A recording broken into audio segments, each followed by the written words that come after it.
Hello, everyone. Welcome to Promethean Action's Thursday live question and answer show. My name is Adam Sturman. I'm a producer and webmaster here with Promethean Action. Today, I'm joined with the lovely Susan Kokinda and Barbara Boyd. Thank you, everyone. I see all of our good friends are here in the chat this morning already. Melody, Paul, Chicky Rowe, Miss Ruby, Giovanna, thank you. Welcome. Rick Bowser, I see your question. I'm going to take your question, Rick. As the stream is warming up, please do me a favor and just let me know where you're watching from. Just drop it in the chat. We have so much to cover today. So much is going on. Everyone's head's getting spun in all the different directions. But I'm going to give it to Barbara to discuss what the Democrats are saying about all this situation, because you'll see in a few minutes. They've actually been saying some stuff and escalating their attacks on the Trump administration. So, Barbara? Yeah. Okay. We got a lot to cover, a lot you probably don't know about in some respects today.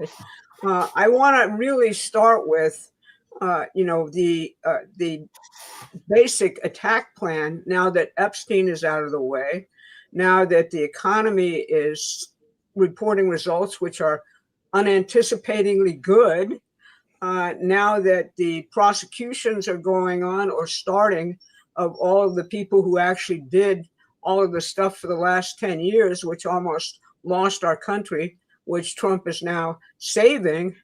I want to, given all of those things that I just said, here's the Democrats' response. And I want to just go to that particular video, which we pulled from our friend Glenn Beck. That was released from the Democrats. Now, these are Democrats that are currently, in power, big name Democrats. And listen to what they're telling the troops and intel officers. Listen to this. I'm Senator Alyssa Slotkin. Senator Mark Kelly. Representative Chris Deluzio. Congresswoman Maggie Goodlander. Representative Chrissy Houlihan. Congressman Jason Crow. I was a captain in the United States Navy. Former CIA officer. Former Navy. Former paratrooper and Army Ranger. Former intelligence officer. Former Air Force. We want to speak directly to members of the military and the intelligence community who take risks each day to keep Americans safe. We know you are under enormous stress and pressure right now. Americans trust their military. But that trust is at risk. This administration is pitting our uniformed military and intelligence community professionals against American citizens. Like us, you all swore an oath to protect and defend this Constitution. Right now, the threats to our Constitution aren't just coming from abroad, but from right here at home. Our laws are clear. You can refuse illegal orders. You can refuse illegal orders. You must refuse illegal orders. No one has to carry out orders that violate the law or our Constitution. We know this is hard and that it's a difficult time to be a public servant. But whether you're serving in the CIA, the Army, or Navy, the Air Force, your vigilance is critical. And know that we have your back. Because now, more than ever, the American people need you. We need you to stand up for our laws, our Constitution, and who we are as Americans. Don't give up. Don't give up. Don't give up. Don't give up the ship. My question is, why are they saying it? What illegal orders? And why now? Are you telling me that all of the stuff with USAID intel officers? Listen. All right. Why now are they actually calling for what amounts to overt sedition and treason against the President of the United States? Something that all of them have actually been involved in for the last 10 years.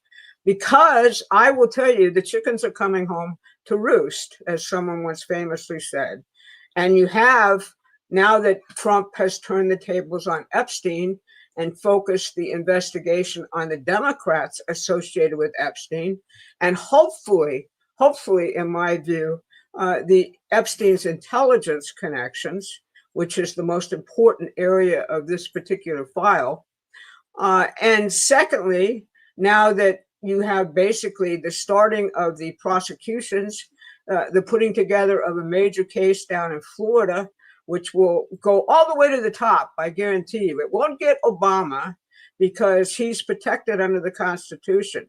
but it will name and shame him for acts which are just incredible in terms of the coup which we've experienced for the last 10 years in this country.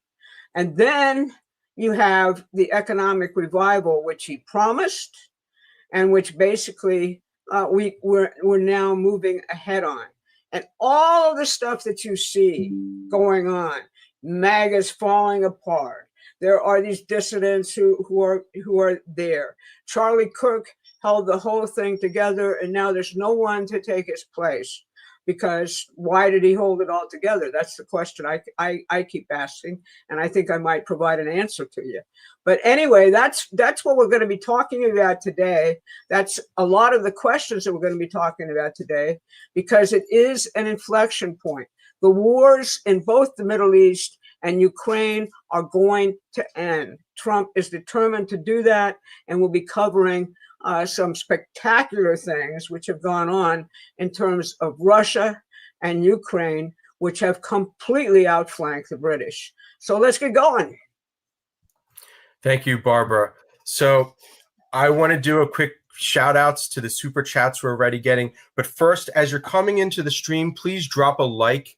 We have close to 600 viewers and only about 200 likes. So just give us a quick like, because that helps us reach a wider audience as we're broadcasting on YouTube. So first, I'd like to give a shout out to BSV Maximus. Thank you very much for the support. Thank you so much for everything you're doing. I especially enjoyed Susan's most recent midweek update.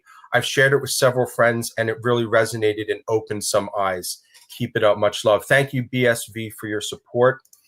And also, I'd like to give a shout out to our usual crew here. Beverly, thank you so much.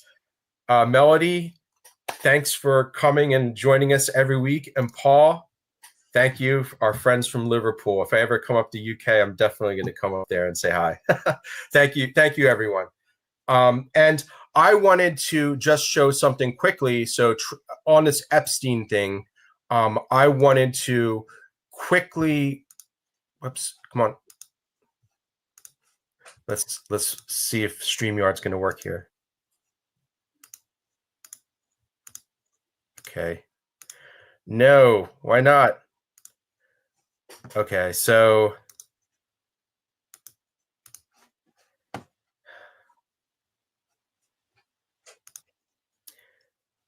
what? It is. All right. That's unfortunate. Let me just try it again here real quick.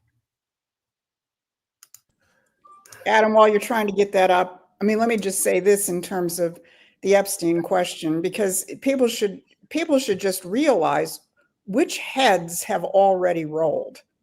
You know, you have this whole sound and fury about Trump and this, that, and the other thing, but whose head is actually rolling? First of all, the British ambassador to the United States, Lord Peter Mandelson, got recalled a couple of months ago because of his role in the Epstein files.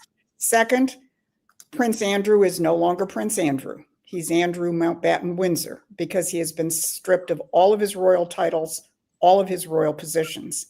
And then just in the last couple of days, the bloviating Larry Summers, who was Barack Obama's Treasury Secretary and who presided over the reconfiguring of the U.S. economy after the 2008 blowout on behalf of the globalists and the bankers, he's now stepping down from all sorts of positions because he is one of the people who's been targeted.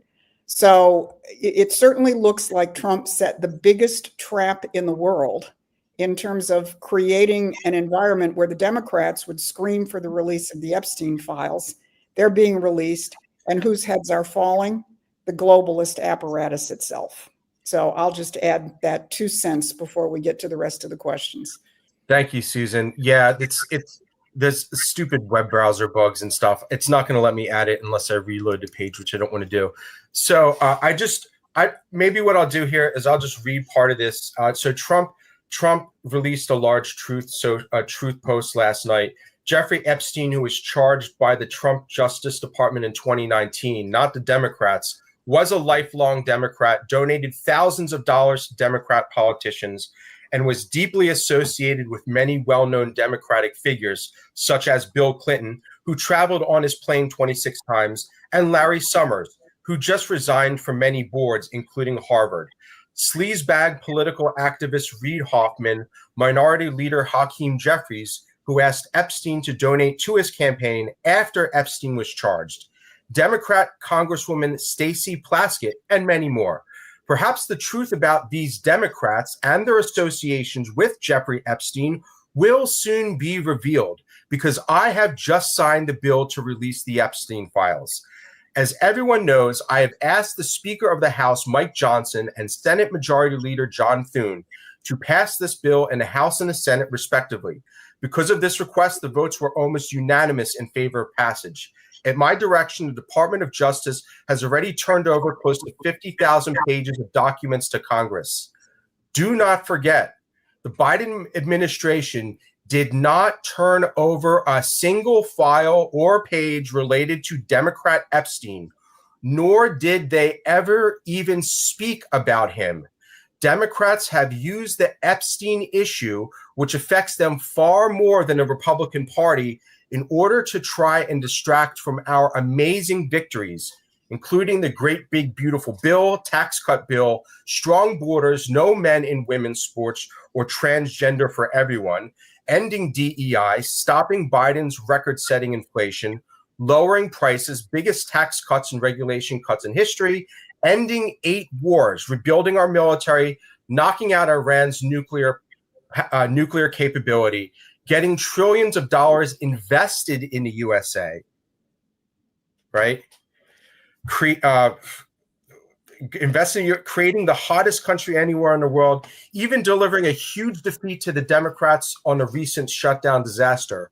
4 years, our great nation has had to endure the Russia, Ukraine impeachment hoax number 2, and many other Democrat-created wish hunts and scams, all of which have been so terrible and divisive for our country, and have been done so to confuse, deflect, and distract from the great job that the Republicans, MAGA Republicans, and the Trump administration are doing. This latest hoax will backfire on the Democrats, just like the rest have. Thank you for your attention to this matter. Make America great again. So I'm sorry I couldn't put that up on the screen, the little bug on the web browser here, but that was a tweet that, that was a Truth Social post that Trump dropped last night. And before we begin with the questions, a quick shout out.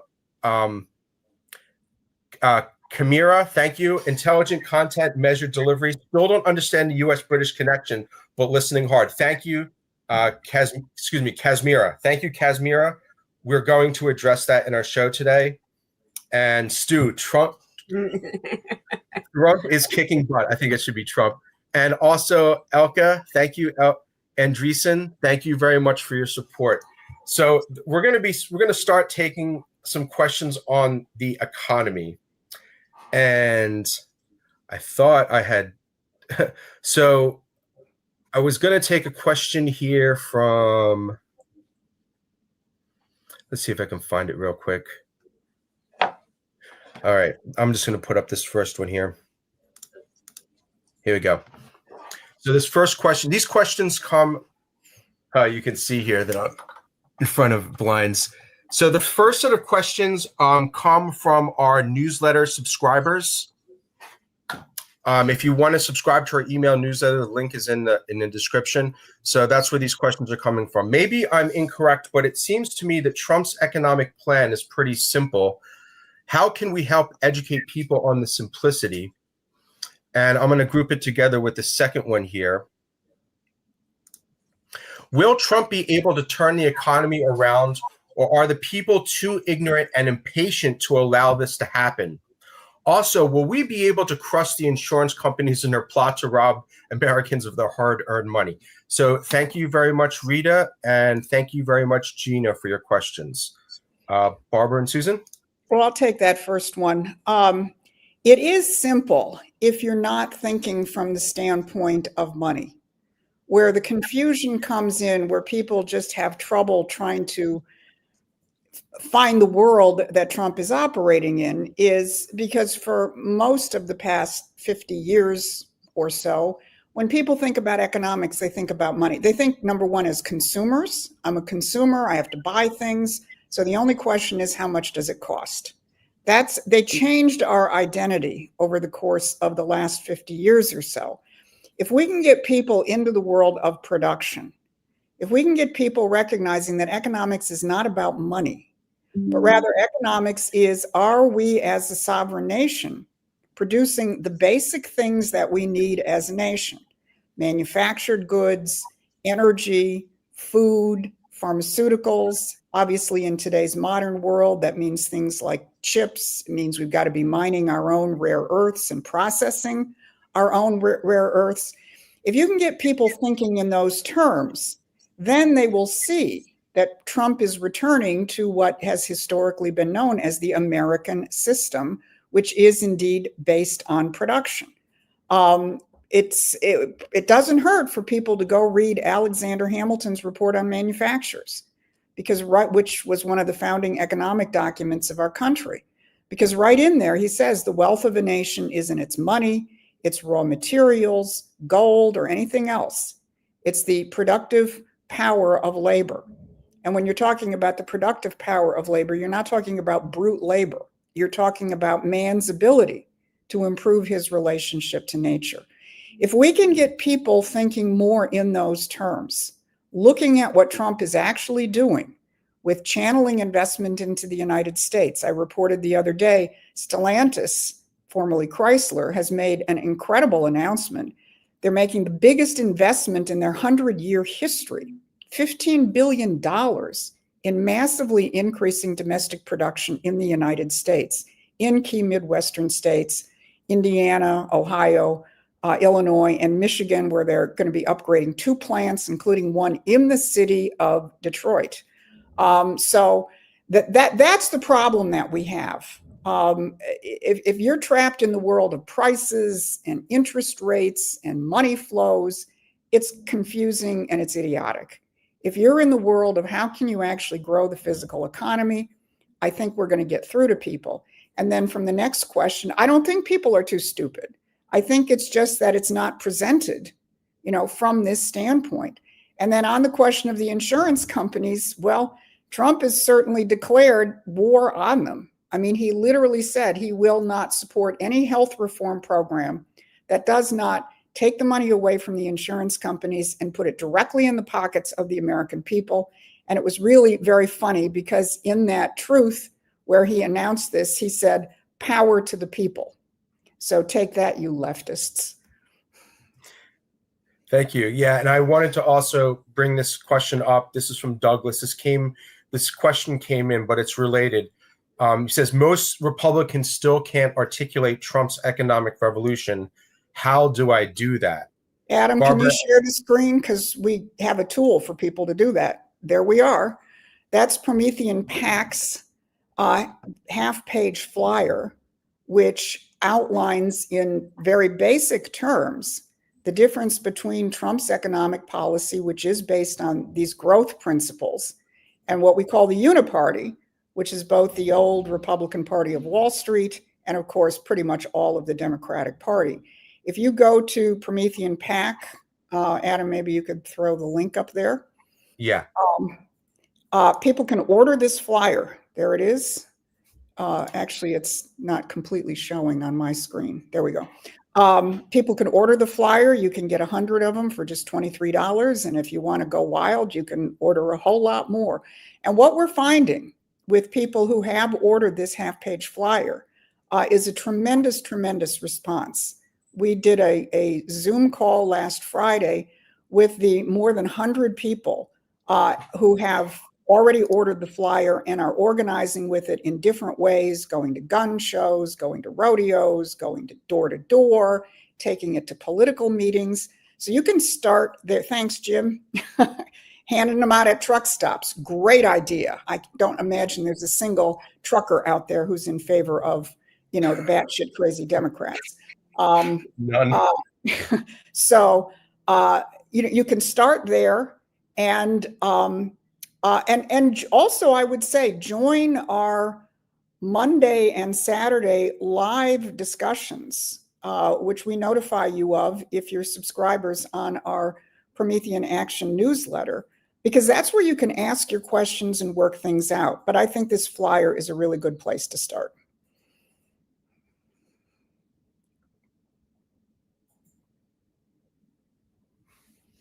Adam, you're muted. Sorry, Barbara. Did you want to say anything about this first part here on the questions on the economy here?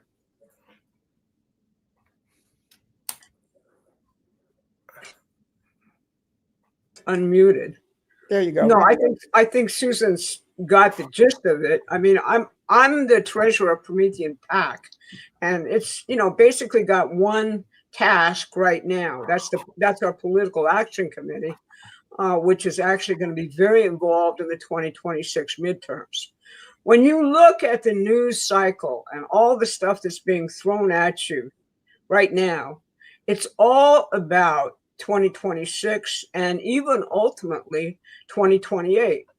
Right now, in addition to calling for outright treason and sedition, the strategy of the Democratic Party is to call Trump already, just after 9 months, a lame duck, all right, and therefore that he doesn't have a lot of power. And they're playing on exactly the issue raised by our audience member there. The Republican Party, the Rhino Republican Party, the non-Trump Republican Party is stuck. They're a bunch of rabid free traders who don't believe in Trump's policies, which are what's called American system economics, which Susan was actually describing, invented by Alexander Hamilton and used every single time this country got into a jam and had to win a war, like the Civil War or World War II.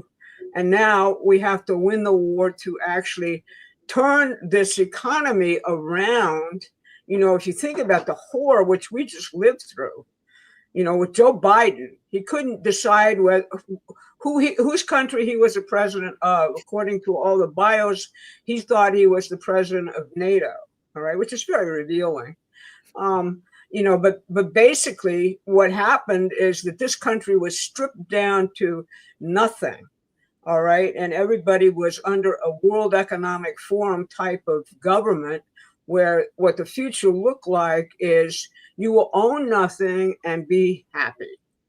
And Trump is reversing all of that by saying, no, we're going to be a self-sufficient nation again. We're going to build our way out of this collapsed condition. But people have to attach their emotions, not so much to all the nonsense on the news cycle, but to where we were and now how far we've come in just 9 months. Think about where we were and think about where we are now in terms of just 9 months. It's a miraculous turnaround. Thank you. Let's do some more super chats here. First, thank you, Tim, for your support. We really appreciate it. We are a reader and a viewer supported organization, so every donation really helps us grow our organization here. Also, Beverly Adams, former Youper here. We run our county committee of safety, look up COS historically, in Wisconsin for 4 years and use information from Promethean to share in our public meetings. Great time to be alive.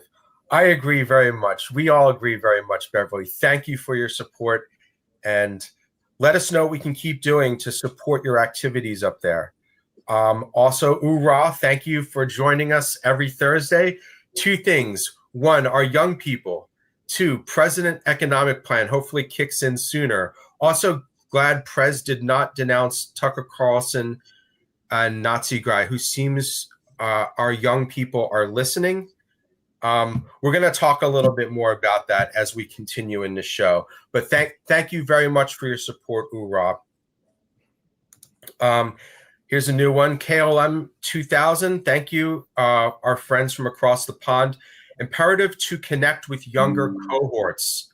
100% agree. We're going to be addressing this too. Try engineering, tech colleges, and trade schools to spread the Promethean message. Less wokery in those places. Yeah, we actually are beginning to organize a little bit more, especially in Michigan on the campuses again. So yes, thank you very much. We are trying to do that. And let's just take this one quickly from Juan. What are your thoughts on the new U.S. Treasury dollar backed by gold replacing the Fed dollar? Also, blockchain technology, specifically Ripple and XRP. Okay. We'll comment generally on this question. First off, we are not crypto experts. None of us are. I know technically a little bit about the blockchain, but I'm not an investor type. If I'm going to make money off of something, I'm going to build it, right? So I don't know much about crypto, but maybe get some comments. What are your thoughts about a new U.S. Treasury dollar potentially backed by gold? Barbara, Susan, any comments on that? Well, that's where we need to head. Although I always have to put the corrective. It's not a direct gold-backed dollar. Yeah, I agree. It's a gold reserve dollar. It's a long-standing British imperial trick to try and tether an economy directly to some precious metal like gold, and then they corner the gold, and then you can't issue any credit. That's not the American system. The American system says your dollar is basically backed up by the productive power of your economy.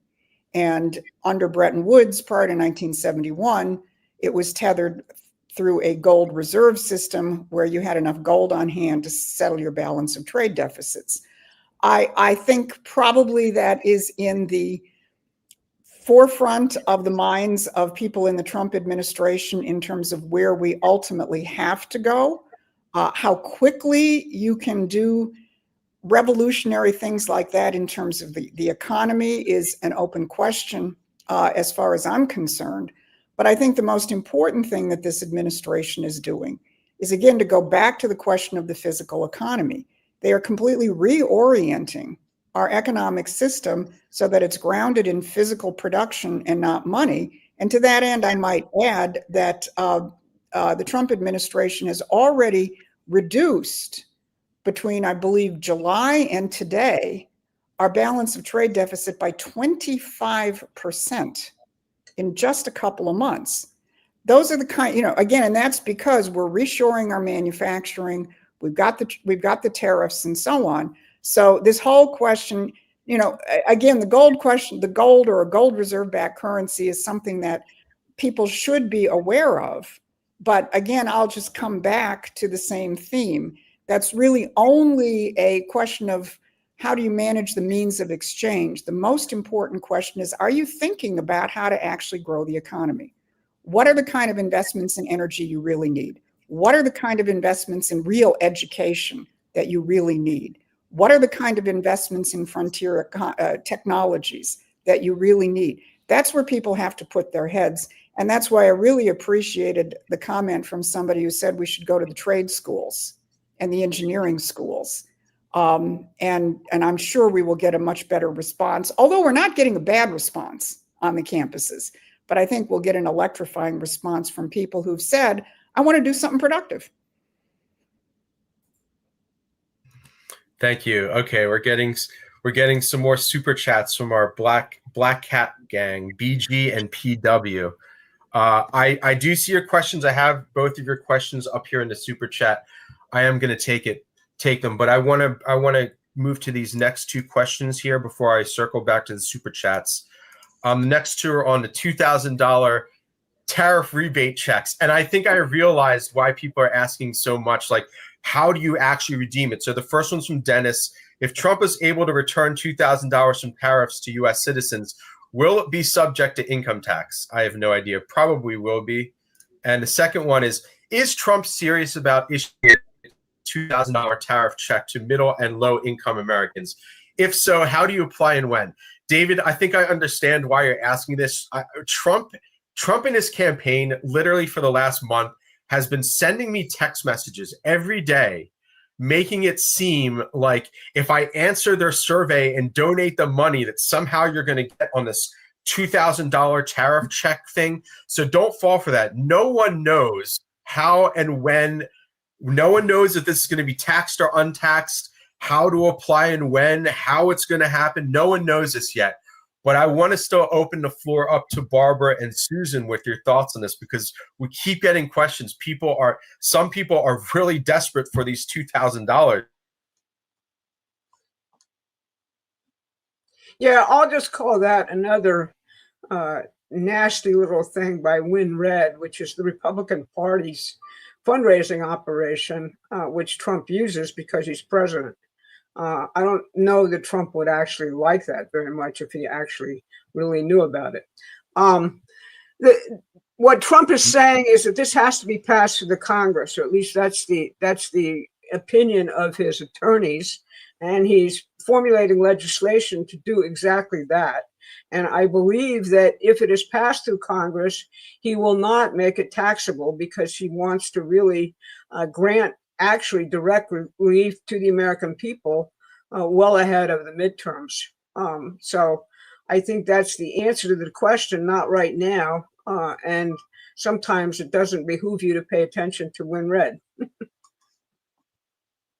No, Barbara, this is not a Win Red thing. The Trump campaign, when their SMS messages consistently messaged trying to get donations, it was kind of bad. So I agree, it was a very bad look, but I think that's why we're getting so many questions on it. So if you got all those messages, SMS messages from the Trump campaign, and that was hosted on Win Red, kind of insinuating that you had to take this Trump survey to show your interest in getting $2,000. Just wait. It still has to be passed by Congress, right? No one knows the details. So just hold on. I think Trump definitely wants to do it. Susan, you were going to say something? No, I think that's it. I mean, Trump is saying this probably is not going to come to pass until next year, which, while people need the money right now, I understand next year, they're going to need it as well. And it's going to probably hit, assuming Congress passes it, right in the heat of the midterm elections. So hang on. Okay, quick few super chats here. Thank you, Kelly. God bless you too. Thank you for the support. Like I said, we literally depend on the support of our readers and viewers. If you haven't yet already, Kelly, please make sure you're subscribed to our YouTube channel. And also, if you're not yet already, we have a daily email list. We're sending emails every day. We have so much to say, and there's just so much going on in the world. You can get our free emails. Just see the link. It's in the description, or just search for PrometheanAction.com, and you'll find our website, and then you can just subscribe to our newsletter from the website. So thank you, Kelly. And also, I'd like to say a big thank you to Gregory. Thank you for the support. And same thing, please make sure you subscribe to our YouTube channel. Consider getting our free newsletter. Actually, okay, so we're on the economy. I want to respond to Lorraine in the chat. She said, and this is really legitimate, just give me a cheaper price on food. And that is legitimate. Now, food, prices on many things have come down. I mean, let's just talk about eggs, from $8 a dozen to $2 a dozen. Trump made some very big moves last week, recognizing that there are certain kinds of foodstuffs we can't grow here in the United States, like coffee and bananas and things. So he's just dropped the tariffs on those. I think you're going to see the impact of that hitting fairly rapidly. Beef is a problem, and it's a problem because the policies of the globalists over decades has been to reduce our beef herds. Our beef herd in the United States is at its lowest since, I believe, the 1950s. And, if you're living in the physical world, you don't snap your fingers and have a beef cattle herd overnight. It's going to take time to rebuild those herds. In the meantime, Trump is taking on the middleman in terms of the high price of beef, which is the meat packers, who operate very much like a cartel. And I think, 3 of 4 of them are foreign owned. So Trump has already taken on some things. I saw a report that Target is dropping prices, like an item which was $6 is being dropped to $4.20. And half a dozen things I saw from that standpoint. So it's coming. I know people are suffering, but you also have to recognize you can't just snap your finger and change these things. But Trump has done more. And think of how much he's done by executive order, because he knows he can't really screw around with this Congress. He got the big, beautiful bill through that has important elements in it. He's done a hell of a lot more by executive order. But ultimately, he is going to need Congress to weigh in. And that's where you all come in, because we're going to have to make sure that they back Trump up. Thank you, Susan. We're getting just a flood of support in the chat right now. Let's take this quick question here from BW, who's a frequent viewer. Thank you, BW, for joining us, part of our Black Cat gang here. SCOTUS is supposed to rule on whether to put a pause on the Fed court ruling that Texas can't redistrict. If we don't get any redistricting in states, would the abolition of the race district district still help us? Barbara and Susan, any thoughts? Yes. I heard some predictions yesterday from people like Mark Halpern and Rice Priebus and others that, they're still thinking that we're going to come out as plus 10 when all of this actually ends in court decisions. Number one, what he's talking about here is a case before the Supreme Court now involving the Voting Rights Act, which is how you got all of these majority-minority districts in the United States, which Democrats used to control based on race. And it seems pretty clear from the oral arguments and the briefings and everything else that the Supreme Court is probably going to abolish the Voting Rights Act section, which actually calls for race-based voting districts. And that is going to open up a whole plethora of new redistricting challenges, which all of the states, all of which have these districts, are going to have to take up. So what I think these guys are counting on is between the California challenge, court challenge, which is now ongoing, the Texas challenge, which is now ongoing, Trump kicking rear ends in Indiana to get them to actually redistrict, other things in North Carolina, etc., that the Republicans still have the advantage on this thing, although I know Steve Bannon and everybody else has been going crazy about the ineffectiveness of the RNC and everybody else. So I think that's probably what's got people a little bit concerned at this point. Thank you. And then we're going to take a question from our another part of our Black Cat gang. This is from BW. Oh, sorry. Take this one from BG. Thank you very much, BG. Thank you for tuning in every week. Texas looks like Mumbai meets the Middle East. Musk is a snake. Kids have lost hope. They know the Citizens United case has blocked out the individuals. The government is handing the American dream to H-1B foreigners. And then he continues here. Musk on H-1B, take a big step back and F yourself in the face. I will go to war on this issue, the likes of which you cannot possibly comprehend. So I think this was said back during the whole crash out period when Trump and Elon started the split. So what do you have to say? What do you have to say about this? Because this is part of what's being fed to the Republican Party is this tension inside the party. So Barbara and Susan, your thoughts? Yeah, I think that there's a kind of a crash going on between Silicon Valley, which has used this H-1B kind of indentured servitude of Indians primarily coming into the United States and taking the first level programming jobs from already seated U.S. citizens and others, and generated. This has been going on not just around Trump. It's been a major big time issue in the labor market for at least 15 years, 20 years. We'll be, I hope, putting together something on the website very shortly. Now, there's two problems which exist side to side. One is the use of H-1B to screw Americans because you're basically trying to enslave people at a lower level of wages than an American would get for doing the same job, which is the issue which most people feel very graphically.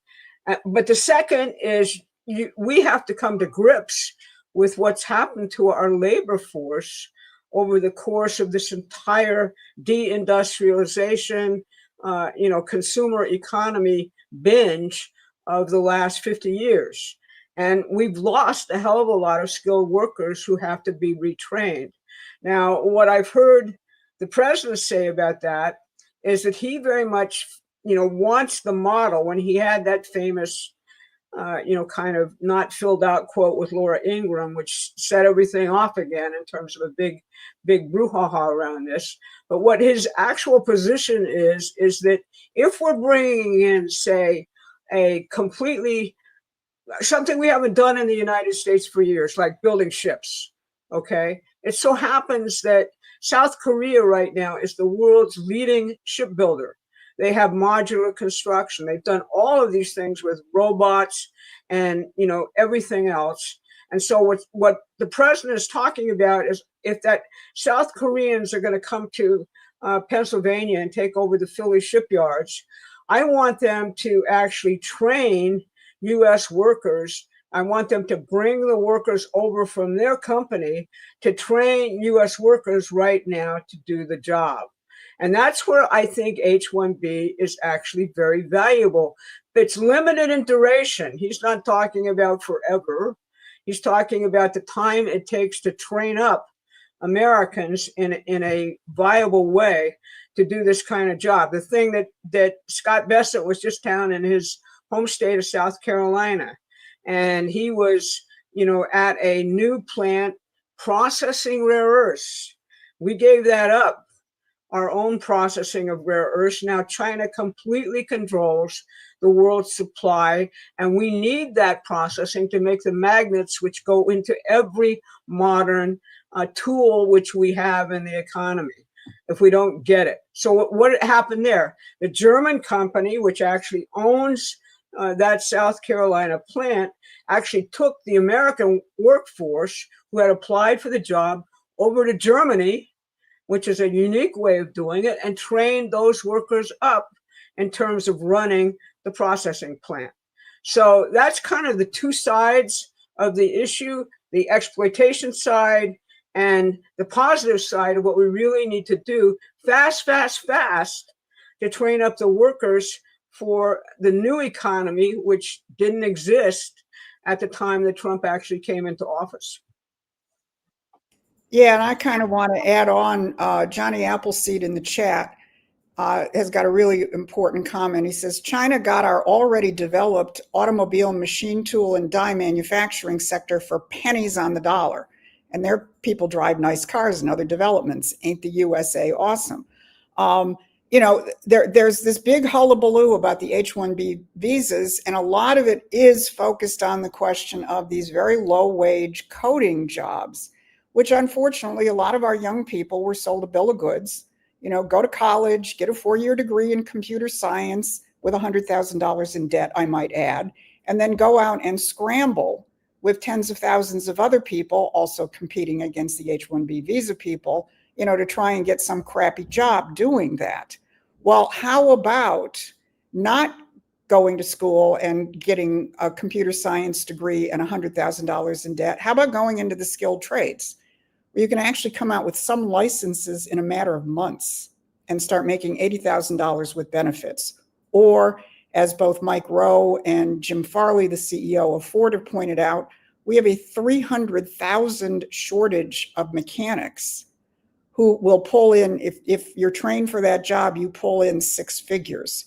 So while it is true, there's some anger out there among people who were sold this bill of goods, unfortunately, in the wonderful World Economic Forum post-industrial world, where you'll be a coder and you'll be happy. Well, what's happened is they're coders and they're angry because they're beginning to wake up and realize they were sold a bill of goods. But we just have to constantly shift people to a different concept of what their future is, which is the actual productive economy, which gets to this machine tool question. We need to rebuild our machine tool base here in the United States. And again, these are skilled, good paying jobs where one income can raise a family. There's not that many jobs out there like that. Thank you, Susan and Barbara and BG again. And this is a big issue for a lot of people. He's getting a lot of likes on this comment here. If only the birthright citizenship is excluded, otherwise they'll have kids and sue to stay. He's talking about H-1Bs and people coming over on an H-1B visa, having kids, and then they'll be able to sue the state to stay in the United States. Rosie the Riveter didn't need H-1Bs. Come on, H-1B is a scam. Well, I'm going to answer that because my mother was a Rosie the Riveter. And the fact of the matter is you had to want to work in those kind of fields and you had to agree to be trained. She ultimately had to go to blueprint reading school to read the blueprints on the Liberator bomber. And that was like a 3-4 month training program. So again, I want to refocus the discussion to the kinds of jobs that Americans should start training themselves for. And you do have to be trained. And sometimes there is a gap. And in that gap, we may need to bring in foreign workers, as Barbara said, temporarily. Thank you very much, Barbara and Susan. BG, personally, I tend to agree. I think overall the concept of H-1B is a scam. But, you know, we have a little bit of an education problem here in the United States. And I'm definitely not trying to say that China is a better country than ours, but in other countries, they have an education system that produces people, especially young people, that are highly educated and highly technically minded. And you look at the situation on American colleges right now and the terrible lack of education and all the propaganda that's being pushed. I understand to some extent, and again, I'm not trying to justify it because I don't like the idea either of H-1B, but when you're working to try and take people to the moon and you're trying to find the best and brightest engineers in the world, you're going to have to come to the realization that increasingly more and more of those super bright engineers are coming from outside the country. So I agree. I think it is a scam, but we're definitely, like Susan and Barbara are saying, we're going to have to start making changes here in the United States to really remove the need for any of these tech companies to be doing H-1B, right? So that's the way I feel. I agree it's a scam. I follow what goes on the internet. Everyone's talking about it. So it's a very tough issue, and I think Trump does want to get rid of this. You know, we need to rebuild the people of the United States, and especially our young people. So thank you, BG, for joining us every week. I hope we've answered your question to some extent. So I'm going to take some more spicy questions here because I have a bunch of them lined up. So here, I got some spicy ones here. Let's take, here we go. I love seeing you, Susan, on the Mel K show. My question has to do with the rift between Trump and MTG. I can see your point. I can see the point MTG is making about putting U.S. citizenship students ahead of foreign students. Like her, the idea of giving so many H-1B visas to Chinese students concerns me. I also know that Trump does like things like this for reasons that are not clear to those of us who are paying attention. What is your take on why he would allow so many Chinese students in? Is there an agenda we're not seeing? Also, with everything going on in the Caribbean Sea and China's influence in the drug industry, makes me wonder if those two issues are related. Thank you all for your helpful feedback. And then I'm going to group that in here again with this question. Hi there. I'm wondering what's going on with the Marjorie Taylor Greene situation. Whose side is she really on? Is her discontent with Trump genuine, or what's really going on, please? So thank you, Janet and Rod, for your questions. This is just, we get so many questions like this. So Barbara and Susan, Barbara, you don't want to take the first part of the one on the China and the Caribbean? Well, they are interrelated questions. Right now, Trump is trying to negotiate a new trade deal with China. There are a lot of people who are saying, we should just decouple. But what's wrong with them? Why don't we just decouple from China? Well, that's a little bit hard to do if you actually know how much China actually produces of very fundamental things in our economy, and the lag time, which everybody sees we're experiencing now in terms of building American industry up. They controlled, for example, if you think back to COVID, all of the medical equipment in the whole damn world. We didn't produce anything here. We didn't produce respirators here. They produced them all. They controlled all the pharmaceuticals in the whole damn world. All right. So essentially, what he's got to do is he's got to basically, yes, decouple from China, but do so in a way that doesn't completely collapse our own economy here. If China says, hey, we'll just cut you off, like they tried to do with the rare earths. And he backed them off, and he got Xi's agreement to actually stop allowing the precursors for fentanyl to be shipped to the Mexican cartels, which is how fentanyl and other of these synthetics actually get produced. Although I would argue that Mexico itself is right now kind of coming into its own of having the self-sufficient laboratories to actually produce these synthetic drugs. So that's the complication in the entire picture. He wants to get along with China. He actually thinks that, you know, Chinese students coming here and getting a taste of what it means to live in the USA, as long as we don't become a total surveillance state like all of Europe is becoming, will essentially create a much deeper sense of what the United States actually is, as opposed to the type of propaganda which the more hardline people in the Chinese state could be feeding them. So I think the two questions are related. And Trump always works on 4 or 5 things at once and has probably the best kind of, which you'll see with the surprise that's going to come when we start talking about Russia, has probably the best sense of being able to do that, and will often say things which you always got to focus on with Donald Trump, in my view, having watched him for some time. Don't focus on what he may say carelessly to Laura Ingraham and then blow up the entire MAGA movement around it.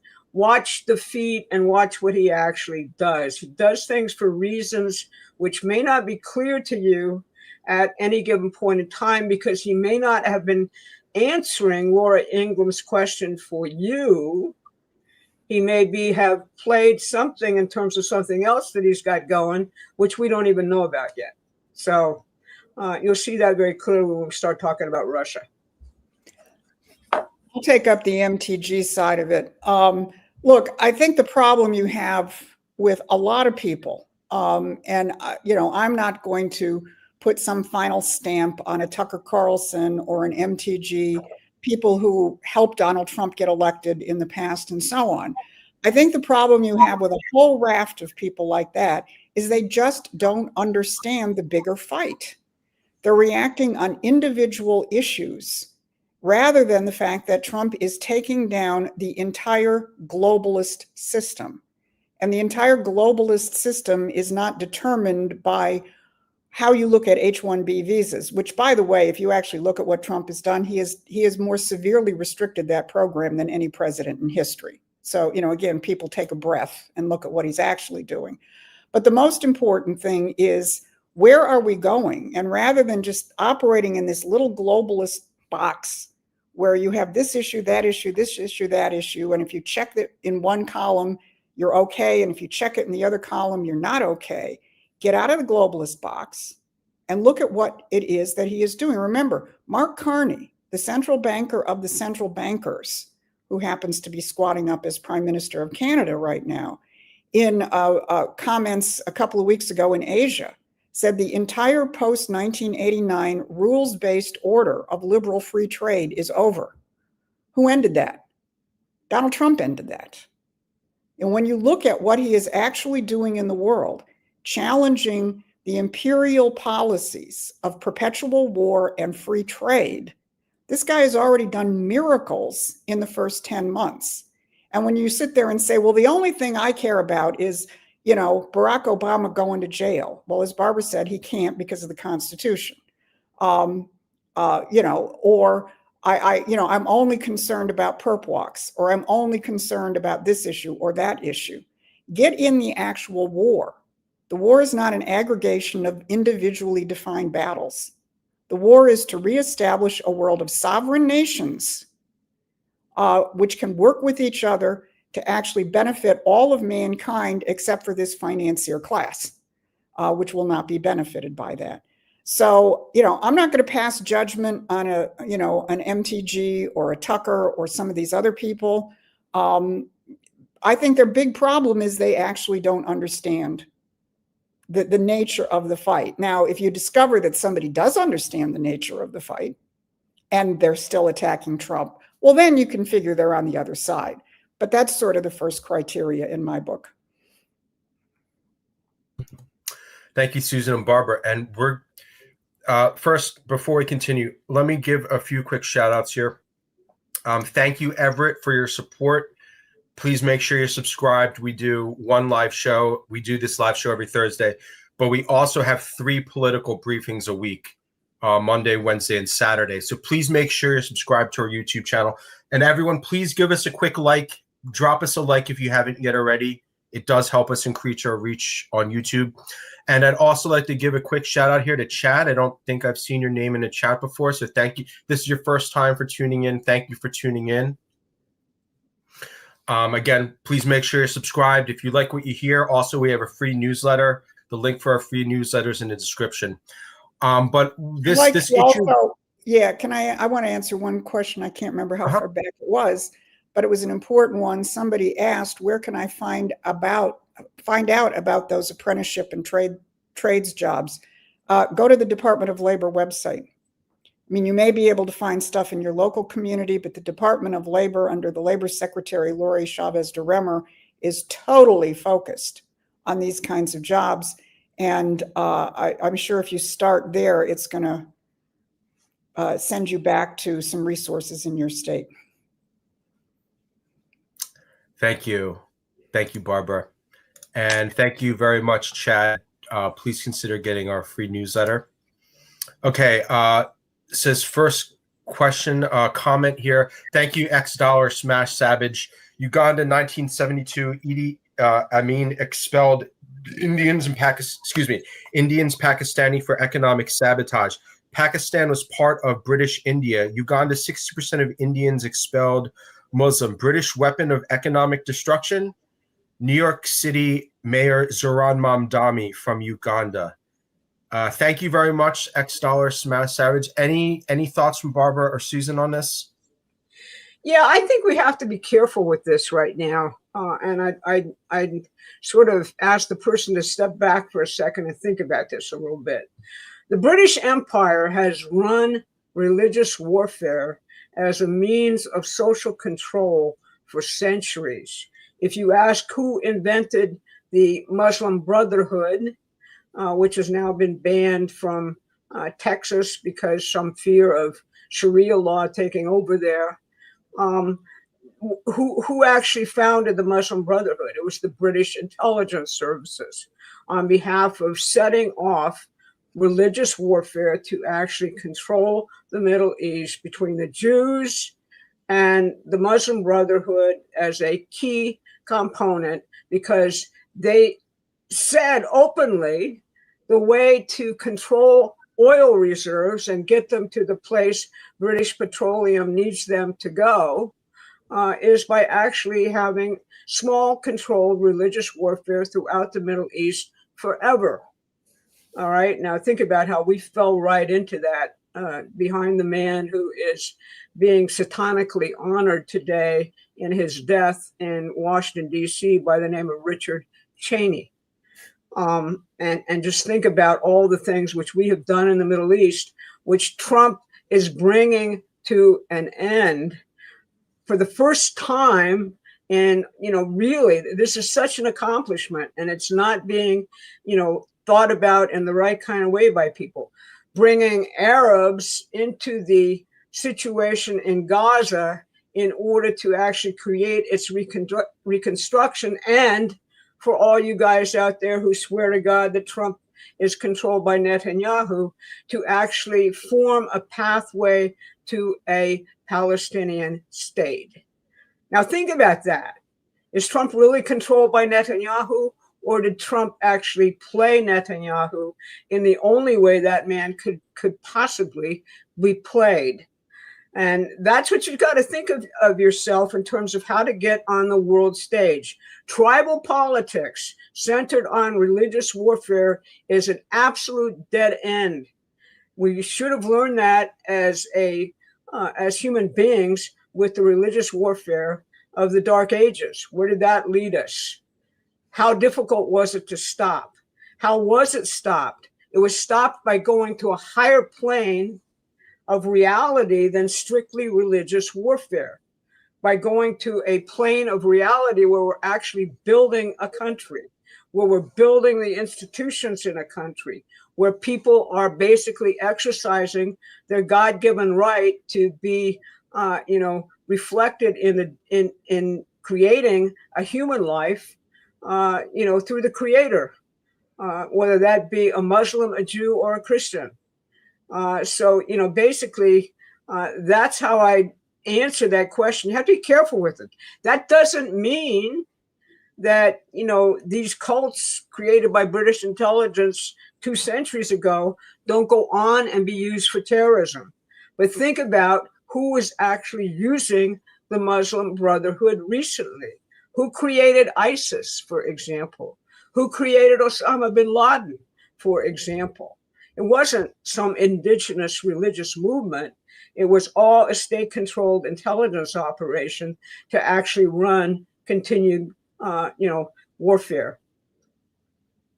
Person just posted a quick follow-up here, which I think is interesting. War of 1812, British-Canadian redcoats sacked, and this is from the same person. Thank you, X Dollar Smash. Canadian redcoats sacked and burned Rome, Maryland. Which we call Washington, D.C. That's why the 8th and I Marine, 8th and I, there's 8th and L, 8th Marine, 8th and I Marine Barracks, the oldest building in D.C. The Marines didn't retreat. Thank you very much for your questions and your comments. Again, please make sure you're subscribed to our channel. We do 3 other political briefings a week. So thank you very much. And we're just getting more questions. We're getting more questions on this. First, thank you, BG. There are no criminal penalties for visa overstays treated as a civil violation. Visa overstay equals no consequences. Agreed. School is a joke. Sorry to harp. BG, don't worry about it. You're fine. I'm happy that you're able to actually tell us what you're thinking about instead of holding it up and just bottling it up. I don't know what the penalties are for a visa overstay, but I really think Trump is going to change this whole H-1B situation. It's just going to take time. Again, on the 600 CCP students, the U.S. will soon admit 60,000 Chinese college students. I don't know if that's actually true. The CCP debriefs returnees in technical fields. Well, that is true. So if you're a Chinese citizen, once you go back to their country, you're going to be treated as if they're going to try and debrief you. Returnees in technical fields. Isn't this a national security issue? Personally, I think it partially is. I think more of our technical skills have to come from the United States. Barbara, Susan, your thoughts on this? Let me pull up this other one here real quick. It's in the same line here. Thank you, DG, for joining us every week. Dr. Steve Turley and Elon said Elon is back and is in the game and going to funnel millions with his tech buddies into GOP for the midterms. Great news. Thank you, DG, for the comment here. And I thought I had one more here on. Okay, so no, let's go and just talk about this CCP. Do you guys know if there's actually 600,000 Chinese students coming for H1? Is this true? That comes again from the Laura Ingraham interview, which has, basically been stoked into an internet fire by Trump's enemies. And what was said apparently was that there would be 300,000 and 300,000. Whether that actually happens or not, I don't think it's going to happen. in that kind of magnitude. The entire issue as posed to him is one of the fact that for college right now, foreign students are basically keeping a lot of universities and colleges alive because they have to pay full freight tuition. And not many Americans can actually pay full freight tuition without going massively into debt. So this is an area where you've got to look at, a couple of things in conjunction to cure it. You've got to actually, increase our enrollment in science and engineering. If you just compare how many scientists and engineers, ask Grok or any of the AI you use, how many scientists and engineers does China, actually graduate in China every year right now? How many scientists and engineers do we actually graduate here who are Americans? You're going to see something there which should scare the hell out of you and make you very committed to actually curing the problem. Yeah, here's the other question that I wanted to kind of read with that one. Again, thank you, BW, for this. Won't work with Chinese students. If the leftists here can't figure out our way of life is better, people raised communists won't. Hope Trump changes their mind. We won't work with Chinese students. I don't know. But thank you, BW, for your comment. If the leftists here can't figure out our way of life is better, people raised communists won't. Let me say something on that. Let me say something on that, because this whole question of our way of life being better, well, we haven't had the American way of life for 30 or 40 years. So, okay, you're living in a globalist world where you have nothing and it just looks downhill from here. And Mamdani comes along and says, I'm going to give you free bus service. Well, again, the point is you've never had the American way of life. And I think that the same thing is true for the communists. I mean, for the Chinese. The Chinese actually have a problem that a lot of the students come over here actually want to stay. They don't want to go back to China, because even as bad as our kind of hybrid globalist American system is, because we obviously have, even under today's circumstances, we're better than China in terms of freedom and other kinds of things. A lot of them actually don't want to go back to China. But I think the fundamental question, and it also gets back to this Mamdani thing. And as Barbara mentioned in terms of China, Trump is meeting with Mamdani tomorrow, as I understand it. I mean, the guy won, unfortunately. What are you going to do? Throw however many people live in New York, 7 million people under the bus for the next 4 years? So, Trump is going to have an open door policy to see if there is some way that we can actually help the people of New York. And again, the question really is, let's bring back the real American way of life. So many of the questions that we're getting today, again, are within this globalist bubble. Well, I don't like this, I like this, I don't like this, I don't like that. Trump is trying to bust that globalist world to pieces and create a completely different way of thinking about your role as a productive citizen, because he's going to give you the ability to actually be a productive citizen. So, I think everybody's got to take a breath and recognize we're in the middle of what's called often a paradigm shift. A paradigm under the globalist system is you're a consumer, maybe you're happy, maybe you're angry, but you still have nothing, or actually a productive citizen of a proud, prospering republic in a peaceful world. We haven't seen that pretty much in most people's lifetimes. And you've got to think about, from an organizing challenge, not a consumer of what you just read on X, but from an organizing challenge, how are we going to present to our fellow citizens, this is the world that is being born. This is the world you actually want to be a part of. And I think some of these so-called leftists, once they actually recognize that the choice is not between globalism and socialism, but the choice is between the American system and different versions of the British system, are going to end up choosing the American system. Thank you, Barbara and Susan. I just want to reiterate this. Excuse me, wrong one. This one here. I do think this is a very good thing. I saw recently when Trump and Elon attended some big event, I think some sports event, and there was a quick, they did a lip reading of this quick meeting between Elon and Trump, and it was clear that it's clear from their lip reading that Trump and Elon are trying to rebuild their former alliance, and I really think that could make a huge difference if Elon is brought back into the fold and into the GOP networks as a wider thing. I really think that could be a big factor in the next 2026 election. So yeah, I think that is great news to hear that Elon Musk is coming back into the fold. Barbara, Susan, your thoughts on the Elon Musk coming back into Trump's fold, because that actually was that story was gaining traction in the news in the past few days. I think we're just going to have to see. I mean, I'd be terribly surprised if, I mean, Elon clearly seems to have dropped his threat for creating a new party. I think he's come back to his senses, and I'd be seriously surprised that he wants to do anything to sabotage Trump's control or increase control over Congress. But I think we just have to wait and see. Thank you. Okay, for a few more super chats here. CJ Ossify, so thank you very much for your question. Can you do a breakdown of the philosophy of globalism sometime? Well, I think we've kind of been doing that already. I think this discussion of the American system versus the British system, I think, is the best way to understand globalism, because really the basis of the globalist system is rooted in this British philosophical ideas.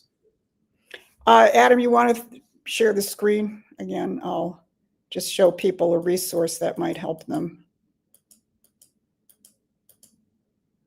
I think Adam really hit the nail on the head. Globalism is just kind of a generic term that's been developed in the last couple of decades. The brand name is British imperialism, or you can go back before Britain, because Britain was an outgrowth of the Dutch and the Venetians and the Romans and so on. But, globalism is simply the modern, title for a system of oligarchy, which means the rule of the few. But it's not just numerical, a few, because oligarchy is based on the idea that man is no better than an animal, to be manipulated, culled, herded, and so on, and controlled by their betters. That is what the British Empire became, and that's why we fought the American Revolution. I'm showing here on the screen our pamphlet, What President Trump Can Do with the American System 2.0. And for people to just get wrap your head around this, you have to study the difference between the British system and the American system of political economy. This pamphlet, this ebook, which is on the Promethean Action website, thank you, Adam, under the toolkit, will give you some basics, because you can't understand either globalism or imperialism unless you actually understand the opposite, its antidote. And the American system and much of Western civilization is based on the idea that man is a creator, man is a producer, man has the power to make the world better. And our American Republic was the first that actually took those principles and put that into governing form. So that's where to start. Dive into the study between the American system versus the British system. Thank you, Susan. And just for everyone, if you're interested, so this is an ebook that we released. You can get a copy of it by searching for the Promethean Action Toolkit. You can use any search engine, and you should come up. Our toolkit has 2 ebooks and a bunch of other books you can purchase on Amazon.com. So if you're interested in learning more, you can get those resources. Again, just search for Promethean Action Toolkit, and you should get the link for that. Find the link for that. Okay, so I'm going to take this. We're getting more super chats. I am not ignoring the super chats. It's just I have to take a few more. I have to take some more of these questions that were submitted last week. So Susan, this is the question you wanted to make sure that I want Barbara to answer. Okay, so Barbara, this is the one where you're supposed to answer. Okay, dear Barbara, I read your book last night. Great stuff. How do we know that Clay Shaw, via General Thrasher, was a liaison to Winston Churchill in London? Also, how do we know that Mr. Shaw participated in meetings in Montego Bay, Jamaica in the summer and fall of 1963? I don't recall seeing this in Garrison's On the Trail of Assassins or his lengthy 1967 Playboy interview. Any chance you ladies will be making an appearance on a larger social media podcast soon? We're working on that. People like Jimmy Dore and Tucker Carlson could really use your historical perspective. Even somebody as knowledgeable as Spygate reporter Jeff Carlson at Epoch Times, who dedicated his whole right side of the Spygate poster to our friends across the pond, does not seem to have the whole picture. Thank you very much, Reese, for your question and comments. Barbara? Yeah, this comes from. I was going to say, Adam, you want to put the screen share and put the book up that he's referring to? It's the dossier. There we go. Yeah, I took a lot of this from my associates at the organizations under Lyndon LaRouche, and we were handed a dossier a long time ago concerning an organization called Permindex, which was the same dossier which Jim Garrison was working on when he actually did his investigation of the Kennedy assassination. For those who don't know what we're talking about here, this is the kind of portion of on the Kennedy assassination of the book, on the ebook which Adam just showed, which I'm the co-author of with Bob Ingram, called It's the British Who Murder Our Presidents. Permindex was basically a Canadian, and that is very British, intelligence operation, which engaged in simultaneous assassination operations throughout the world at that point in time, at the time in which Kennedy was actually operating and in which he got into his own very American system beef with the British Empire, and particularly our CIA, who under him, was essentially, as it is today, very much still a British educated and in that way controlled entity, as well as the fact that under Biden, they actually admitted that MI6 and the CIA were essentially the same thing. Hopefully that's being, separated under Tulsi Gabbard and John Radcliffe. But at any rate, that's where it comes from. It comes from that investigation of Permindex, and it had our best people from Lyndon LaRouche's Executive Intelligence Review on it. And I reviewed it before I wrote that whole piece, and that's where it comes from. If you go back and you actually go into LaRouche Pub or EIR and just type in the Kennedy assassination, you'll see a lot of those original investigations conducted by Lyndon LaRouche's associates. Thank you very much. And I'm going to go to this next one that's kind of related. It's on Churchill. Hello, and thank you for the opportunity to air a concern. Just watch, this one's for you, Susan. Just watch Ms. Kokinda's BBC versus Trump video. As with several other Promethean Actions mini lectures, there's that line or two that grates against what is otherwise a pretty clear analysis of the commentary's thesis.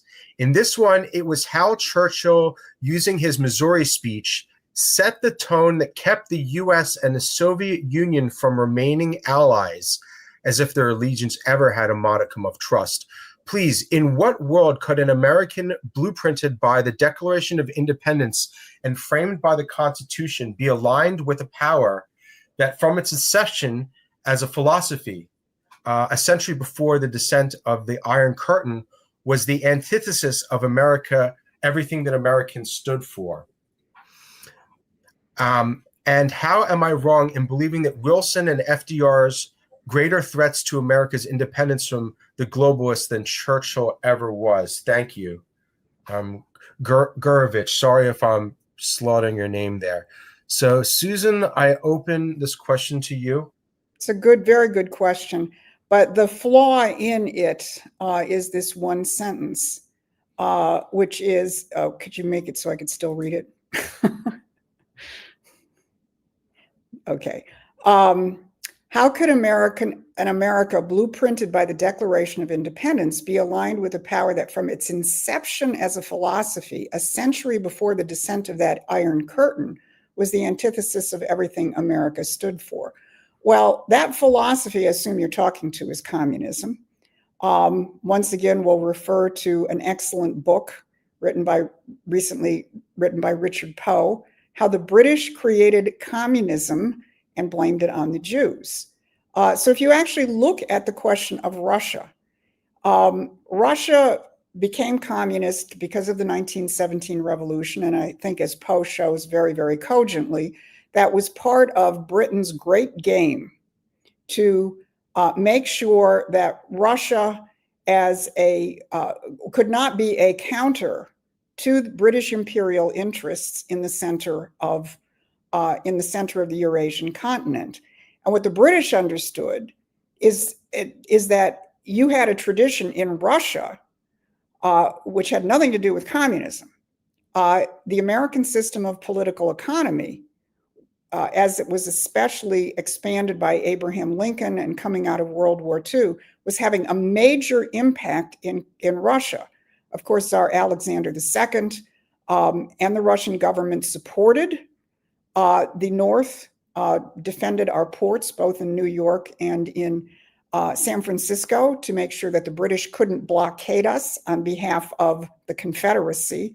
Alexander II also freed the serfs and built the Trans-Siberian Railroad, very much modeled on the Transcontinental Railroad of the United States. And then it continued, and by the way, he was assassinated. But then it continued from there, and the last Tsar's government was heavily influenced by an economist who was Count Sergei Witte, who was a student of the American system of political economy. So that's your Russia before 1917. So let's think about the post-war period, 1945. Communism had only been holding Russia for a little more than 2 decades. What was Roosevelt's outlook? Roosevelt's outlook is, with the United States as the premier industrial power in the world, allied also with China, which of course in 1945 was not communist, and again we can thank the British for that, allied with China and allied with the Soviet Union as sovereign nations against the imperial powers.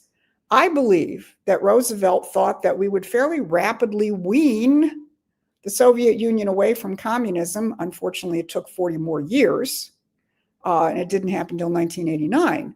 But I think that's what Roosevelt's intention was. And he was very clear in his final meetings with Churchill. We did not fight this war to reestablish British imperialism, or as he said to Churchill, British 18th century methods by which you take more out of a country than you put in. So Roosevelt's intention was to create a world of sovereign nations, to defang the empires, the British Empire, the Dutch Empire, those were the main ones. There were a few others floating around as well, the French colonies and so on, to defang them, to basically do what Trump is doing today, show the world the power of sovereign industrial nations and wither away the grip, both economic, strategic, and I would say mental, of empire by demonstrating the power of nations. That's how I think. I think Franklin Roosevelt looked at the Soviet Union the same way Donald Trump looks at China. And obviously today, when you're talking about Russia, you are not talking about a communist country. In fact, you're talking about a country which is probably adhering more to Western Christian values than most of the United States is at this point. But I think that's what Roosevelt was trying to do. Roosevelt was the polar opposite of Woodrow Wilson. Wilson was a complete British agent from the get-go. Roosevelt was an American system patriot who, like Trump, had come out of a very well-to-do family and yet adopted the basic American system principles that we're fighting to restore today. So that's a good question. I appreciate it. Thank you very much, everyone. So I have been getting your super chats. I have some more questions in the super chat. Another one from X Dollar, and also another from Greg Nelson. Let me just do some quick ones here. First, thank you, Tia, for your support. Please make sure you're subscribed to our channel. If this is your first time tuning in, we do 3 pre-recorded political updates a week plus this one live show. So if you subscribe on YouTube and hit the bell notification, you'll get notifications when we do our next show. So thank you very much for your support, Tia. So the next set of questions we're going to take is going to be on Russia. So the first one here from Cameron. How can Promethean convey to the world about the Ukraine conflict that Putin really wants to stop this war? And because the US has gone back on their word at least twice before that Putin won't accept a ceasefire but needs a concrete surrender from Zelensky before they will stop the conflict. Also, talking to a Polish person in my limo here in Australia a few weeks back, that the Polish people have been gaslit by NATO that Russia will invade them. They are seriously scared of this happening. How can we convince Europe that this isn't his or Putin's intention? Thank you, Cameron, for your question and comment. Is there anything that we're going to join that with, or we're just going to? Yeah, I think there was another one.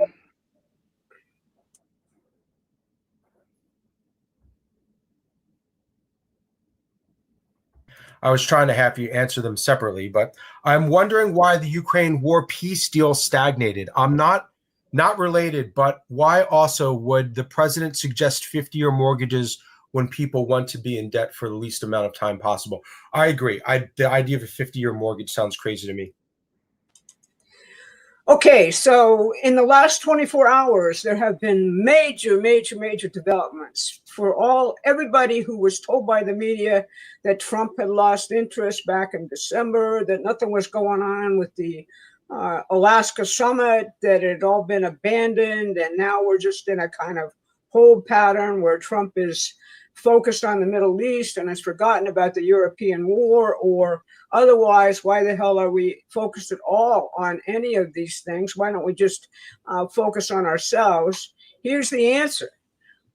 Yesterday, by almost like a wind, Trump basically unveiled to the world a 24-point peace plan for the Russia-Ukraine war, which had been put together in conversations between Kirill Dmitriev, who heads the Sovereign Wealth Fund in Russia, Steve Witkoff, and also Jared Kushner, fresh from his role in actually setting up the miraculous peace plan, which is also holding in the Middle East. That shocked London, and you're going to see them squealing in the course of the next week like you never saw before. In fact, I believe that Democrats' call for treason is very much related to this. On top of that, it appears that Mr. Zelensky is in a hell of a lot of legal trouble. And all of his close associates have, in the last 3 or 4 days, fled Ukraine, essentially going to Turkey, trying to find places that don't have extradition treaties with Ukraine or the United States. The guy who was called Zelensky's wallet, who ran all his money, is out. There's even talk this morning that Yarmak, who is called Zelensky's brain, who is the defense minister, has also alighted in Turkey quite suddenly. That's the result of a major corruption scandal, which has been brewing, for about 3 or 4 weeks, and which you might assume, if you didn't know better, was being conducted independently by a Ukrainian anti-corruption agency called NABU. Now, if you know about NABU, that might seem a little shocking, since NABU was essentially set up by George Soros years ago to protect Ukrainian corruption that he was actually running under the guise of anti-corruption activities. And right now, NABU has apparently the entire cabinet assembled by Zelensky under a huge corruption probe. What you don't know is that NABU, ever since the Ukraine coup in 2014, has actually been led by our Federal Bureau of Investigation and a certain aspect of the Central Intelligence Agency. Back then, they were essentially a corrupt agency itself, which was set up to cool out actual corruption by such as the Biden family, etc. Ever since Trump came in, I believe that they're kind of under different ownership, namely the American FBI and others. And, you know, if you put two and two together here, you have probably the biggest offensive for peace in Ukraine, which has been done in several months. And it's very clear that back channel negotiations have been going on with the Russians as to the shape of this peace plan ever since the Alaska summit. So I'll leave my comments at that. I'm very hopeful, just by the level of screaming which is coming from the Europeans. And essentially the White House has let it be known that we don't give a, whatever about what the Europeans think about this. We're pressing forward, and we'll just have to see how this pans out. But it's been going along all along. Nobody leaked it, which is pretty remarkable in the United States. So it hit the entire advanced sector like a shockwave yesterday when Trump actually unleashed this thing and started the leaks to people like Axios to describe it. So we'll see how it works. But once again, all of the experts and all of the Trump naysayers, in my view, have been proved totally wrong yet again. Thank you, Barbara. And I wanted to comment on this 50-year mortgage thing, because I've been thinking about, like, how could, if you're an actual business person, what's the strategy of a 50-year mortgage? I think the strategy of the 50-year mortgage should be seen when you also looked at Trump, I believe, got the reform of your ability to like pass down stuff to the next generation and not be taxed on it. So he changed the tax code dealing with how you can like pass stuff on to the next generation and they don't get so taxed on it. My hunch is that he's using these 50-year mortgages to try and so that people can pass down these properties and their mortgages to the next generation. I'm not a tax expert. I don't know the details, but I think that's probably why Trump is going for the 50-year mortgage. Just, get a deal on a house, lock it in for 50 years. Okay, now you can pass this mortgage down to your children, have less tax burden on it, things like that. I think that's probably the direction that Trump's thinking about, because as a single person, a 50-year mortgage, that's crazy. That's crazy. Barbara and Susan, your thoughts on a 50-year mortgage?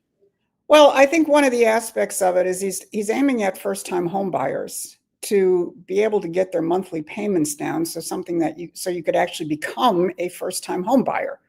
Because right now in the United States, the average age for somebody's first purchase of a house is getting close to 40 years old, which is insane. And then if you're thinking of it from the standpoint of a first-time home buyer, you're probably not going to stay in that house for 50 years. So you're going to be paying, I think his thinking is you're going to be paying a lower mortgage for 5, 6, 7, 8 years. Then you're going to sell that house, take whatever equity you have in it, and then be able to move into another house, maybe with a more traditional mortgage. Yeah, I think that's how he's thinking of it. I think there is a downside to it. But it also has to be seen in the context of there's a whole lot of discussion going on right now in terms of reforming Fannie Mae and Freddie Mac, undoing some of the changes that have been done under the crazy Democrats, where Fannie Mae and Freddie Mac essentially just became speculative pass-throughs for the financier elite, and they want to turn those institutions back into institutions which are much more geared toward traditional mortgages to get people in the houses. So I think it's part and parcel of a whole array of things that they're trying to do, not to mention the other major issue in terms of housing prices is lack of housing. We haven't built because of regulations, because of other things. So they have an entire strategy on this, of which that is thrown out. We'll see what happens with it. I know its intention is to try and get these first-time homeowners into some kind of situation where they can buy before the age of 65. Yeah, some people are already joking. They're saying, "Well, just make 500-year mortgages and bring the monthly payments down even lower." Right? There's another thought. Somebody also said that our friend here, $X Smash Savage, says that Japan has 100-year mortgages. Yeah. So what Trump is doing is not unprecedented. Okay. There was a comment, by the way, back in the chat from our friend Gerald, who reported that apparently Zelensky just told the U.S. Army Secretary that he's willing to negotiate. So I think the noose that Trump has put around Zelensky and the Europeans and the British is beginning to tighten, and he is going to be pushing this guy. He is going to be pushing this guy to either negotiate or, frankly, I think he'll pull the plug on Zelensky. Good. Okay. Here's one on Gen Z here. Barbara, you say City of London or some British cohort is behind Russia, and the subversion of Gen Z. I see Hillary in Russia hoax and random dev operatives versus Gen Z. It would be very helpful if someone at Promethean Action should make those British connections clear every time another news cycle connection is drawn in these very helpful videos. Thank you, Larry, for your question and comment. Barbara, any comments? Sure. I realize that often this is like so much of a background of my mind that I may talk too much in shorthand for people concerning this. Trump basically said that the Epstein hoax and all of the stuff which is going on to split Gen Z around, well, you've seen it if you're on social media, all the doubt that's being thrown at the FBI, some of which is justified, much of which is not. All of the doubt which is going on around, particularly around Charlie's assassination, all of the eruption of the scandal around Fuentes and the Groypers, all this stuff is basically part and parcel of how the British, and cooperative media here in the United States drive the news cycle as a form of psychological warfare. What I'm saying right now is that the entire news cycle, starting with the BBC, actually creates narratives which are designed to drive you nuts, leave you completely dissociated and saying, I give up. I can't deal with all of this. It's too crazy and people are too corrupt. That's kind of the way it's done. In fact, when Hillary Clinton helped create modern psychological warfare with George Soros in the 2014 Ukraine coup, the idea was no longer simply to have narratives out there which would disturb you. It was to shut off any form of alternative news source to you other than a controlled narrative, and then to use everything we've ever learned about human psychology or sociology or profiles gained from the internet to actually drive you crazy and to get you to think and do things which would never come across your mind naturally. It was called full spectrum information warfare. And if you take a look at the NATO website, you'll see something called cognitive warfare, the battle for the mind. I would call it cognitive warfare, the battle for your mind. The British are the masters of this stuff. And the modern sort of Barack Obama adopted psychological warfare propaganda campaigns come out of a specific British deployment beginning way back when, ahead of 2014, actually back to 2007, by something called the 77th Brigade, of the British military. And when we look at the Russia hoax, what do we see? Where did the big Trump colluded with Russia accusation come from? It came from a guy by the name of Christopher Steele, who was the former MI6 desk chief for Russia. Now, the British told Trump after it all blew up that Steele was just a rogue agent, didn't have any real British backing, because obviously Trump would be pretty pissed if he figured out exactly how the whole thing worked. And everything was done to disguise that, including saying that Christopher Steele was a rogue agent. That's BS. You don't get to be head of the British Russia desk in MI6 if you're a rogue agent. And he was supported by two former MI6 agents, heads of MI6, namely Richard Dearlove and Scarlett, when people said, is this guy legit in the United States? So it all began in Britain. And in fact, the British admitted it in a Guardian article, which I've cited repeatedly in my various writings, where they say it was GCHQ, the British surveillance agency, which first came up with Trump's connection with Russia. And that was a total hoax. But think about what it did to the United States. They ran it through Democratic Party operatives here. They ran it through, everybody calls George Soros a socialist, a communist, all this other stuff. That's BS. He's been a British agent from the beginning, and a very high level one in terms of how dirty political operations are actually run in the real world. So Trump Russia was a British intelligence invention. And, you have an admission by The Guardian that they're who did it. You also have the House of Lords report from 2018 called Russian Foreign Policy in a Shifting World Order, in which they said quite openly, we can contain Trump for one term, but not for two. Where did all this stuff originate about assassinating Trump?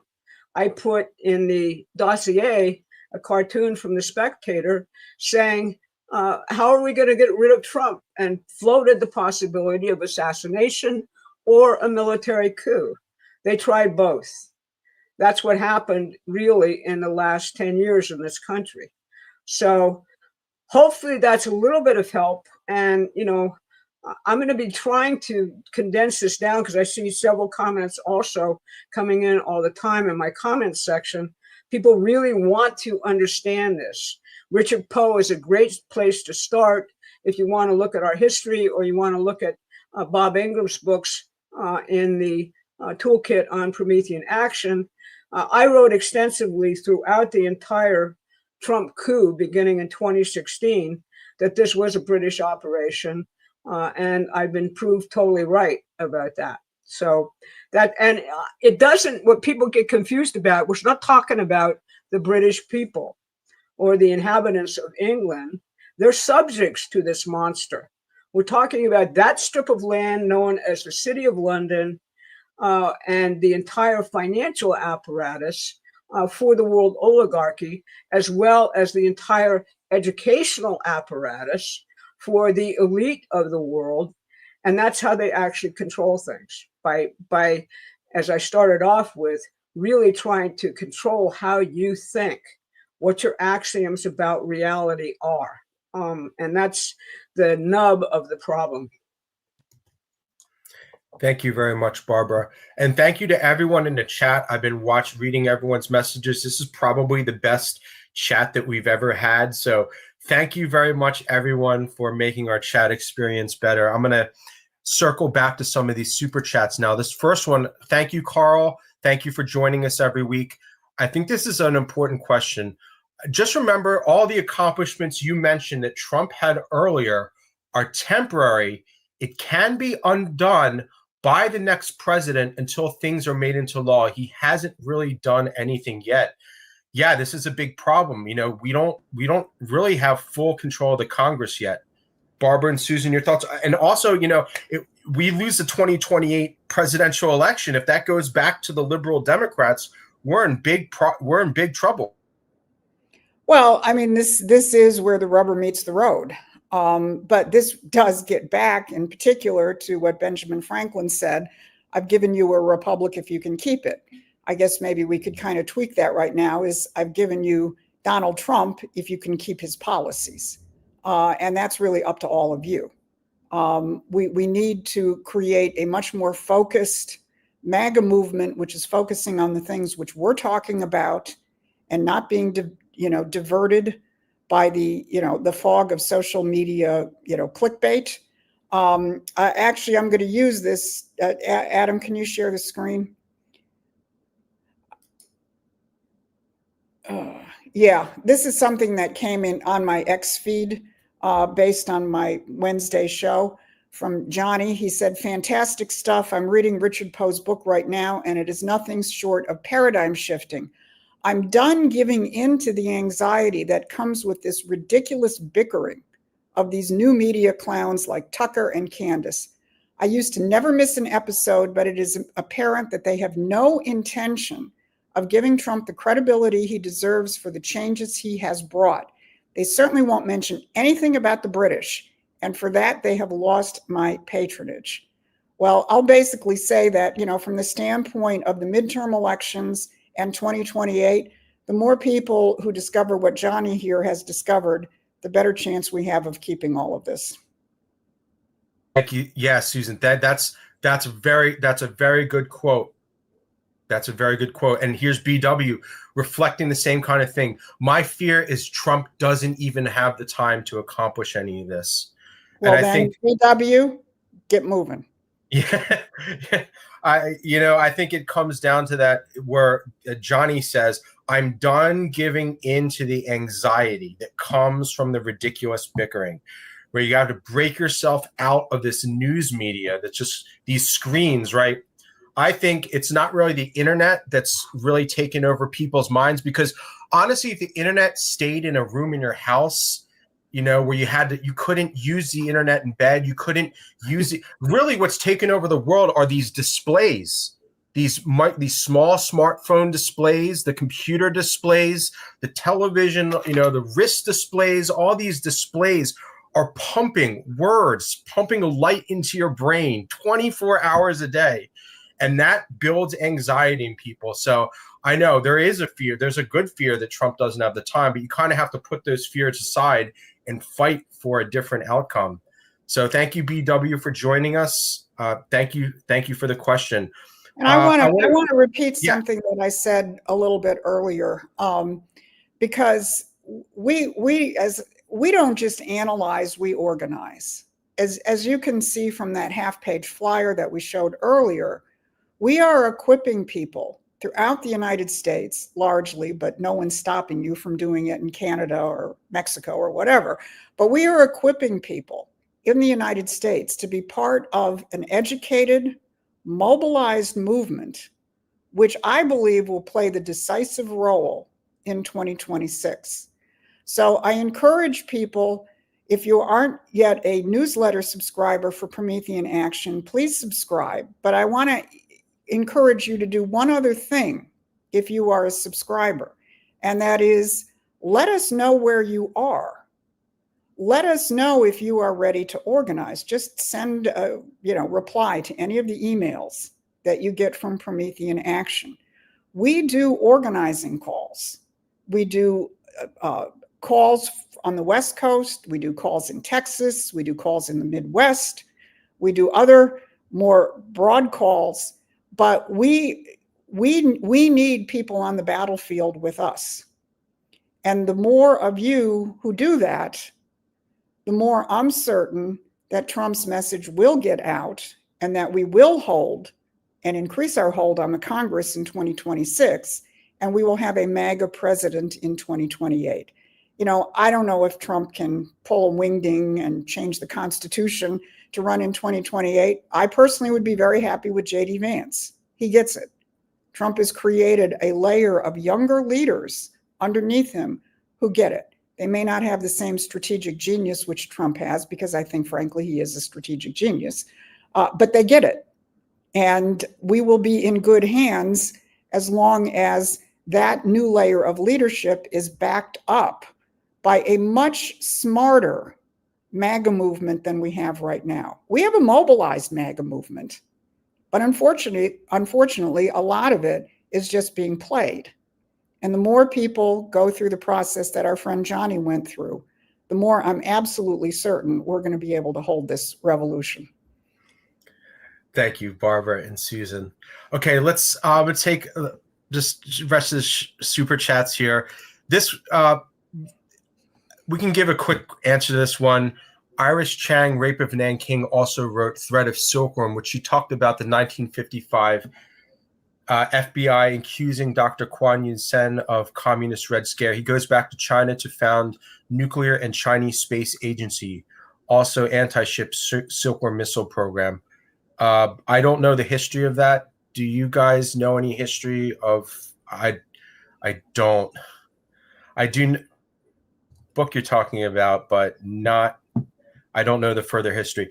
Thank you, X Dollar, for your support today. Please make sure you get our free newsletter so we can stay in contact with you. Deborah Dansell, Great Truths from Promethean. Thank you, Deborah. Please make sure you're subscribed. Get our newsletter. Chad's saintbe@e.com. I am a STEM teacher. Pub Ed.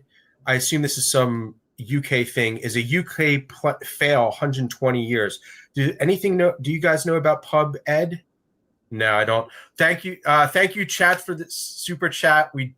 I don't know much about Pub Ed. Maybe send us an email about it. We'd love to hear about it. Here's another question here. Thank you, Pat Parnell. Thank you, Pat, for the super chat question here. Is it possible that the Rockefellers, Rothschilds brought Buy America back in the late 1800s? Were they part of the British gold fringe flag? So comments on the Rockefeller and Rothschilds. Is it possible the Rockefellers and Rothschilds brought Buy America back? Okay, so purchased Buy America back in the late 1800s. Were they part of the British? So the Rockefellers and Rothschilds, what's the relationship to the British?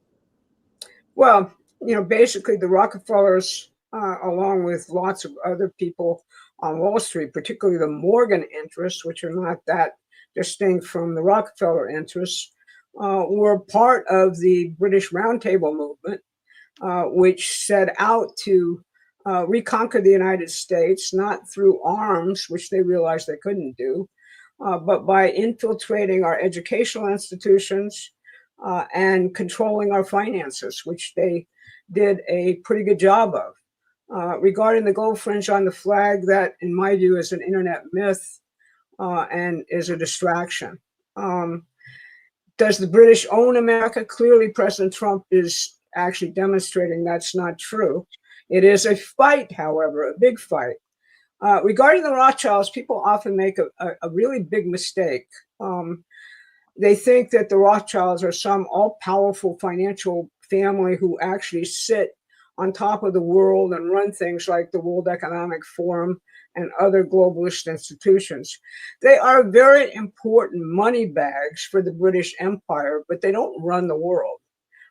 That's much more the job of royalty, like the royal family, and all of the various offshore multinational corporations like British Petroleum, to give you an example, and other offshore havens like what's going on in the Caribbean right now, because I think that what the Trump administration is doing is a massive collection of intelligence on not only who's doing the drug trade into the United States, but who is financially tied up in their money laundering and other investments. And the British offshore possessions in the Caribbean are what some people actually jokingly call the Caribbean branch of the Bank of England, and is actually the center of much money laundering around the drug trade. So that gives you sort of a view of what's really going on, as opposed to a lot of the stuff which, when you actually search for stuff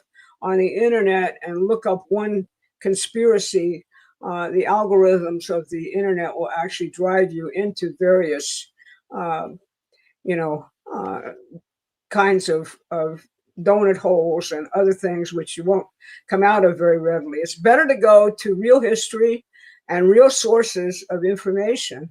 And doing actual great historical work is a very time-consuming process of, intellectual development. That's why we emphasize our toolkit, where people have actually done the work.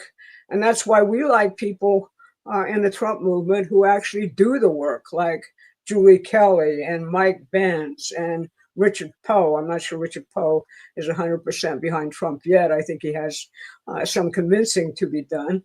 But, that's my point. You got to actually do the work to come up with the actual answers. And there's great stuff out there that we can help guide you to. Thank you very much, Barbara. BG, again, a longtime supporter. Thank you for your support. The British say no more, Barbara. The Brits put my great-grandparents in a workhouse in Clinsart County Jail. Claire, thank you very much, BG. And let's see if we can take this quick question. Thank you, Greg. Sorry it took me so long to get to this. Greg Nelson, is there a resource showing actual factories and businesses starting up as credit flows back into the economy? Quick comment from me. There is not, but I think that's something that the Trump administration should definitely consider pulling together. I think Susan pulled together something that she did herself here, right? Just unmute. Unmute. Yeah, this is something I just pulled together using, AI last week, but it definitely needs to be updated. I think we do need to do that. I think one of the things that we have to stress in terms of the midterm elections is we've got to get Republican candidates on board with the Trump economic revolution. And they should be campaigning on what is already happening and what can be happening. I mean, if you just look at the amount of money going into North Carolina, and I think all of this is an underestimate. This is, I think, all foreign investment, the countries that have pledged money. And of course, this doesn't include the $1 trillion that the Saudis pledged yesterday. They're sitting in the Oval and Trump says, well, I think it's going to be at least 600 billion. And the Crown Prince says, nope, it's going to be $1 trillion. And Trump said, why don't we keep talking? Maybe it'll go up.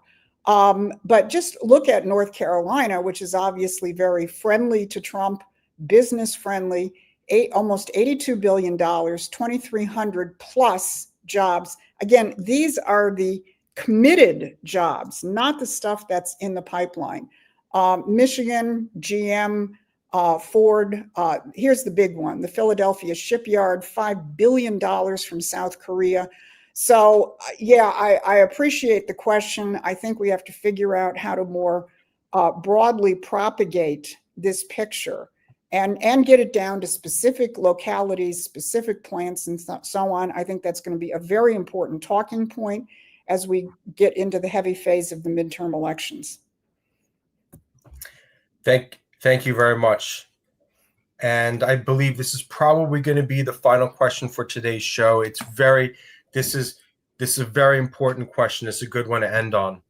I have a grandson and nieces and nephews in the 19 to 25-year-old range.